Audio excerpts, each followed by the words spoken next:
ലോകത്തെ ഒരുപാട് ഞെട്ടിക്കുന്ന ഒരു സംഭവം ഇന്ന് നടന്നു. പശ്ചിമേഷ്യയിൽ ലെബനാനിൽ 8 മരണവും 2750 പേർക്ക് പരിക്കും ഉള്ള ഒരു പേജർ പൊട്ടിത്തെറി അവിടെ നടന്നു.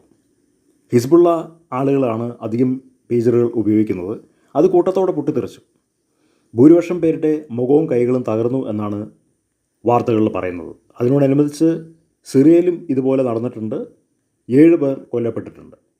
അപ്പോൾ ഇതെന്താണ് ഇങ്ങനെയൊരു ഇലക്ട്രോണിക് ആക്രമണം എന്നുള്ളത് ആർക്കും അറിയില്ല. ഇത് ലോകത്തിൽ ഇന്നുവരെ ആരും കേട്ടിട്ടില്ല. ഹിസ്ബുള്ള ഇസ്രായേലിനെ പഴിചാരുകയാണ്. ഇസ്രായേൽ അത് ഏറ്റെടുത്തിട്ടില്ല. അതിന് തെളിവൊന്നുമില്ല ഇസ്രായേൽ ചെയ്തിട്ടുണ്ടെന്നുള്ളത്.